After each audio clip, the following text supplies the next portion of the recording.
আসসালামু আলাইকুম ফ্রেন্ডস, আশা করি আপনারা সবাই ভালো আছেন।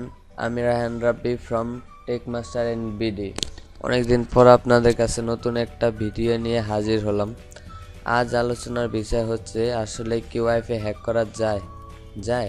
চলুন আগে জেনে নিই WPA ও WPA2 কি। ওয়াইফাই সুরক্ষিত অ্যাক্সেস WPA এবং ওয়াইফাই সুরক্ষিত অ্যাক্সেস দ্বিতীয় WPA2 দুটি নিরাপত্তা প্রোটোকল এবং ওয়্যারলেস কম্পিউটার নেটওয়ার্ক নিরাপদ করার জন্য ওয়াইফাই অ্যালায়েন্স দ্বারা সুরক্ষিত নিরাপত্তা সার্টিফিকেশন প্রোগ্রাম। এলিয়ান গুরুতর দুর্বলতাগুলির পরিপ্রেক্ষিতে এই সংজ্ঞায়িত করেছেন গবেষকরা। পূর্ববর্তী সিস্টেম WEPA খুঁজে পেয়েছেন।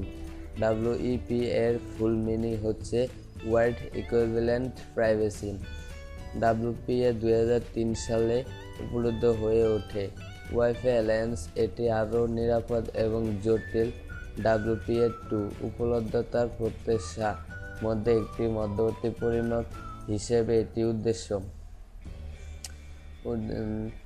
WPA2 2004 সালে উপলব্ধ হয়ে ওঠে এবং পূর্ণ IEEE 802.11i অথবা IEEE 8.II 2004 স্ট্যান্ডার্ড এর জন্য একটি সাধারণ লঘুপাতা। ওয়াইফাই প্রোটেক্টেড সেটআপ ওয়াইফাই যুক্ত একটি ফিচার যুক্ত একটি ফাংশন। WPA এবং WPA2 সুরক্ষাকে অনেক দূর অতিক্রম করে এবং অনেকগুলি পরিস্থিতিতে কার্যকরভাবে ভাঙতে দেয়। ওয়াইফাই প্রোটেক্টেড সেটআপ বৈশিষ্ট্য ব্যবহার না করে WPA এবং WPA2 সুরক্ষা বাস্তবায়িত হয় নিরাপত্তার দুর্বলতার কারণে। WPA2 WPA প্রতিস্থাপিত হয়েছে WPA2 যা ওয়াইফাই অ্যালায়েন্স দ্বারা পরীক্ষার এবং সার্টিফিকেশন প্রয়োজন।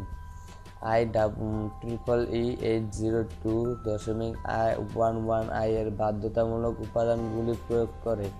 বিশেষ করে এটি এমপির জন্য বাধ্যতামূলক সমর্থন রয়েছে। শক্তিশালী সুরক্ষা সহ একটি AAS ভিত্তিক এনক্রিপশন মোড। সার্টিফিকেশন শুরু হয় সেপ্টেম্বর 2004, 13 মার্চ 2006 থেকে। ওয়াইফাই ট্রেডমার্ক বহন করতে সকল নতুন ডিভাইসের জন্য WPA2 সার্টিফিকেশন বাধ্যতামূলক। এখন আমরা জানব WPS কি। ওপস হলো ওয়াইফাই প্রোটেক্টেড সেটআপ। ওপস মূলত ওয়াইফাই সিম্পল কনফিগ হলো একটি নেটওয়ার্ক নিরাপত্তা মান যা ব্যবহারকারীরা সহজে অজ্ঞাত হোম নেটওয়ার্ক নিরাপদে করতে সক্ষম হয়, কিন্তু এক বা একাধিক নেটওয়ার্কে অ্যাক্সেস পয়েন্ট না হলে বর্বর আক্রমণে পতিত হতে পারে। আক্রমণের বিরুদ্ধে সতর্ক থাকুন। Limitation for using this hack. এই হ্যাক ব্যবহার করার জন্য সীমাবদ্ধতা। Step 1.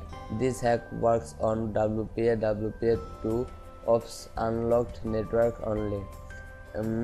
এই হ্যাক WPA WPA2 এ কাজ করে ops unlocked network শুধুমাত্র। Does not work on all routers and all encryption, so cannot hack all the Wi-Fi networks available near you. At least this method can't. সমস্ত router এবং সব encryption এর উপর কাজ করে না, তাই আপনার কাছে পাওয়া সমস্ত ওয়াইফাই নেটওয়ার্কগুলি হ্যাক করতে পারবে না। অন্তত এই পদ্ধতিটি সম্ভব নয়। Step 3. Not all networks or routers can be hacking using this method. এই পদ্ধতি ব্যবহার করে সব নেটওয়ার্ক বা রাউটার হ্যাক করা যাবে না। 4. While hacking some networks, it says wireless configuration failed. That means jumpstarts the software that we are going to use to hack Wi-Fi password cannot hack that network.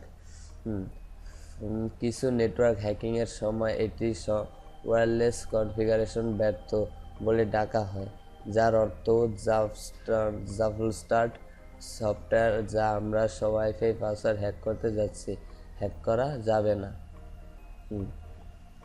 অনেকে আমাকে জিজ্ঞাসা করে উইন্ডোজের মাধ্যমে wifi, WPA এবং WPA2 hack করার জন্য কেউ আছে? তাই এখানে কয়েক মিনিটের মধ্যে উইন্ডোজের মাধ্যমে ওয়াইফাই, WPA ও WPA2 নেটওয়ার্ক হ্যাকিংয়ের জন্য নিবন্ধ প্রয়োজনীয়তা। 1. ল্যাপটপ বা USB wifi adapter. 2. Windows operating system. 3. উইনক্যাপ। 4. জুমস্টার্ট। 5. Damper. 6. Net framework 4.5। 7. WP ও WPA2 কমপক্ষে 8% সংকেত সহ ওপস নেটওয়ার্ক উপলব্ধ।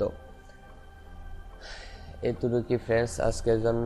এরকম আরও টিপস পেতে আমাদের চ্যানেলটি অবশ্যই সাবস্ক্রাইব করবেন এবং আমাদের সাথে থাকবেন। আল্লাহ হাফেজ।